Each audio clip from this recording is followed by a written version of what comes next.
If you're not buying African black soap, you're missing out on preserving your youth and saving money on hair and skin care essentials. Let's make one of the best natural hair and body moisturizing shampoos and save yourself some money while you're at it. If you want to learn how to make flavorful food that promotes overall health, beauty, fight inflammation, and help you stay fit, this is a channel for you.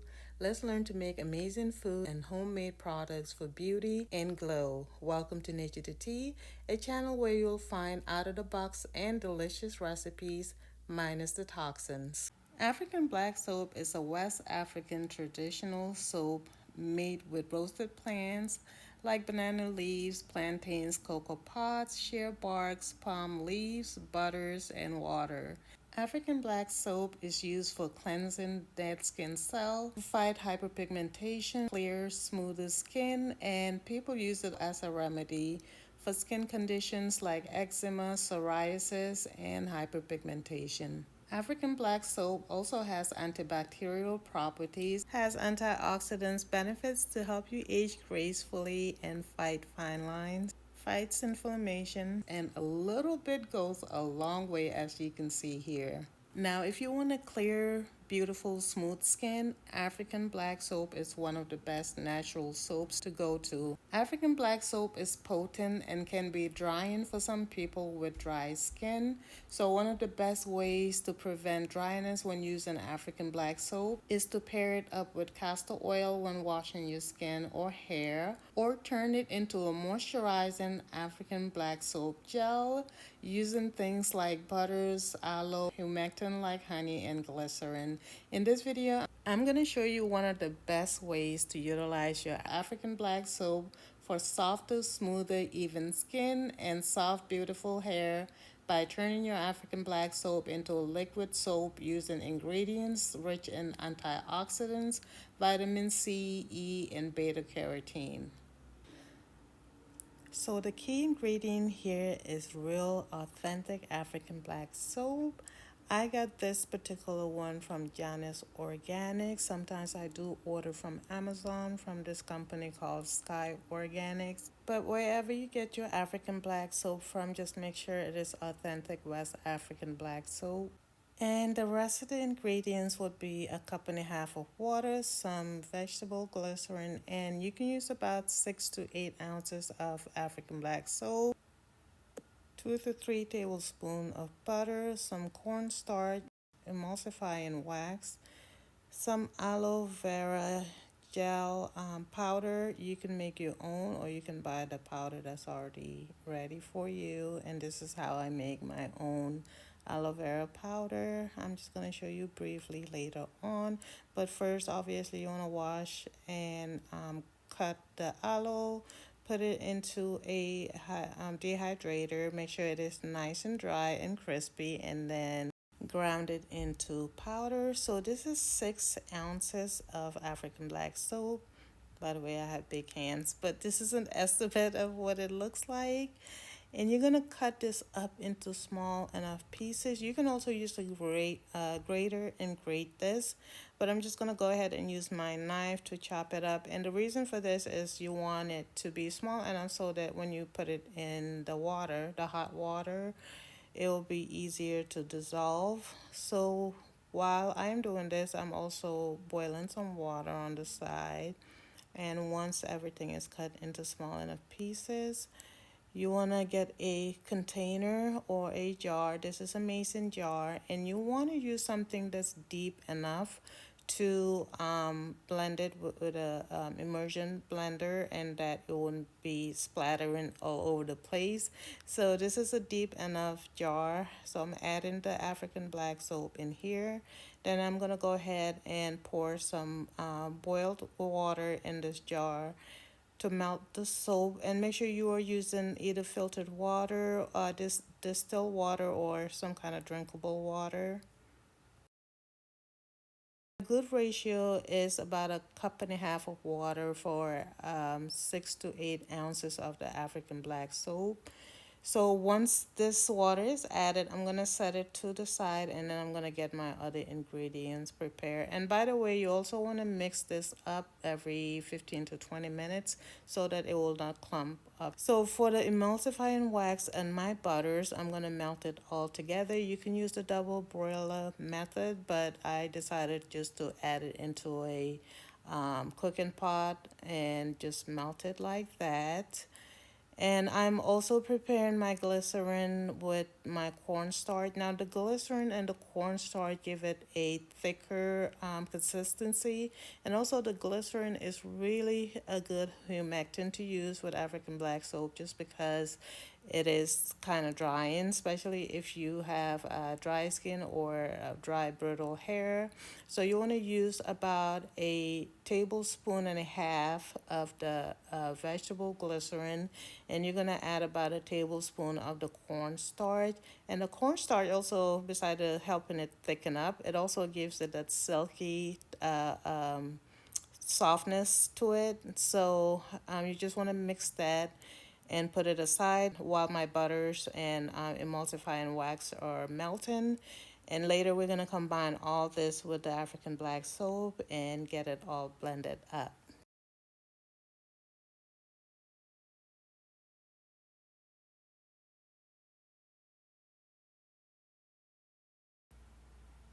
You want to blend this until it's smooth, and you're going to have to kind of crush the cornstarch while you're blending. And when it's done blending, it looks kind of thick and milky like this. And also, when I do put all this together to blend in with the African black soap using my immersion blender, it will also incorporate and blend everything smoother. And next, I'm going to show you how I make my aloe vera powder.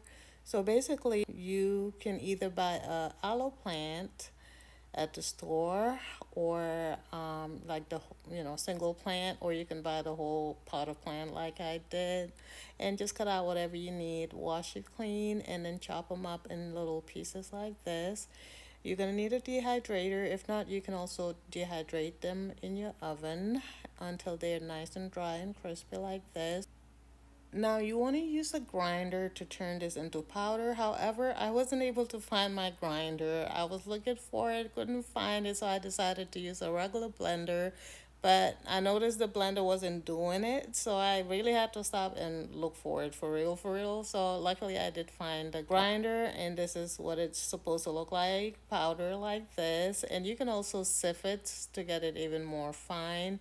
One thing about blending or turning aloe into powder is that you have to be careful, just because the powder is very sticky and it can mess with your lungs if you inhale it. So it's best to use a mask if you can. Otherwise, just avoid breathing it in. That way you don't have to worry about causing issues. But anyway, this is the part that I forgot to show you about how the melting of the butters with the emulsifier was going. And I use about a tablespoon of the emulsifier. And then I added my shea butter. This time I'm just using shea butter, about 2 tablespoons of that. And once it was done melting, I added my aloe powder in here, and then I'm gonna go ahead and add this along with the cornstarch mix in my African soap, which should be just about ready. And I had soaked it for about 2 hours in total. So that's the first thing that you do. I mean, you can even soak the African black soap overnight if you want. It's up to you, but you'll need about at least 2 hours to get it melted. And for the aloe powder, I'm just estimating here. Maybe I used about almost a tablespoon of that, or a little less than a tablespoon of that. So I'm gonna go ahead and incorporate everything with the African black soap, and I'm gonna get my immersion blender and blend it as smoothly as I can get it.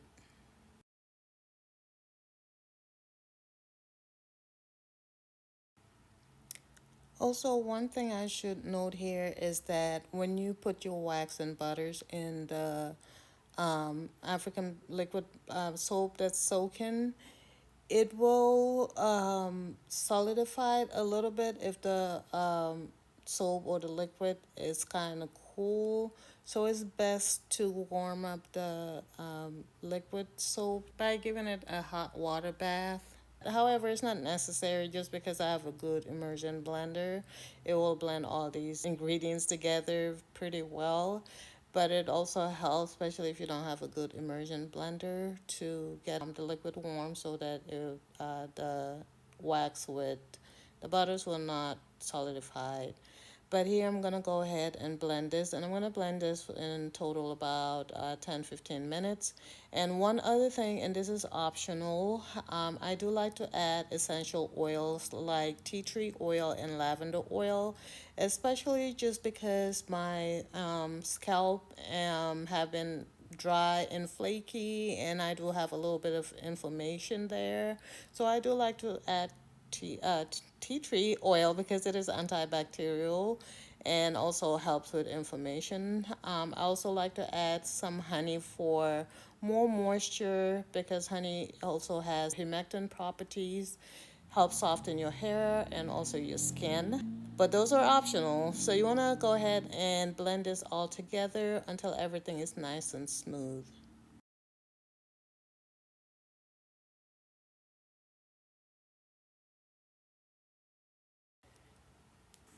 The oils or essential oils also helps with the smell if you like to smell good.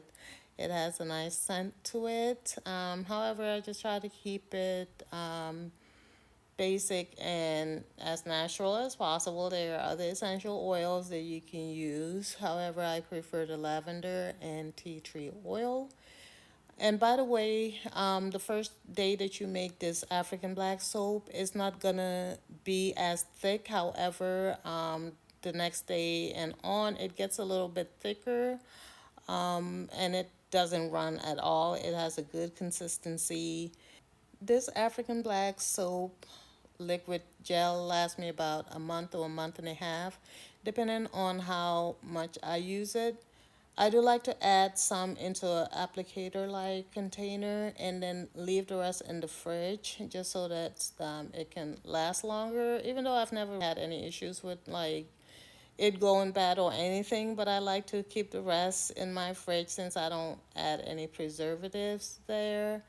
So here's the applicator that I have most of it in, and there was a little bit left, which I left in my fridge. And this is one of the best African black soap liquid gel. Not only is it so nourishing to your skin, to your hair, makes it super soft, super smooth, but it also saved me money. Like this thing is so cheap. Like I don't even remember how much it cost me. I bought about 2 pounds of the African black soap, and I still have a lot more of the raw black soap left. So every time I run out, I just make some, and it is really reasonable. Save me tons of money, and it is a natural soap. It is very nourishing to your skin, very safe. So why not? If you're really trying to cut down on all those toxic chemicals, and by the way, guys, I have to keep reminding some people that the skin is the biggest organ in your body. So whatever you put in your skin will also go through your filtrate system, aka your kidneys and liver. So you have to be mindful of the kinds of products you put on your skin as well as your hair. So I'm trying to keep it as natural as possible. And here I'm just demonstrating my African black soap gel. I just sprayed my hair with distilled water and added the soap. And as you can see, it lathers really well. A little bit goes a long way, and it works wonders. Not only does it clarify and cleanse your scalp and hair super well without stripping the oils, but also add nourishing oils and butters to your hair, making it super soft. By the way, guys, I'm going through another hair journey. I just recently cut off my hair again. So I'm kind of restarting just because my hair have been falling off, and I think it's hormonal. By the way, there's a whole health journey that I recently went through that I'm gonna make some videos on, which I think is very helpful, especially to women of color that are more impacted by fibroids. But anyway, I don't want to go too much into it just because this is a different beauty video. This African liquid black soap gel is one of the best things that I've learned so far, and that's why I wanted to share with you guys. And if you've learned anything from this video and or appreciate it, please don't forget to give it a like. Also, if you're leveling up into a healthier version of yourself and you're into healthier recipes, whether it is beauty recipes, food recipes, or even personal products recipes, please don't forget to subscribe and hit that post notification button so you'll be notified when I post a video. I hope you have an amazing day, evening, night, wherever you are, and I hope to catch you on my next video.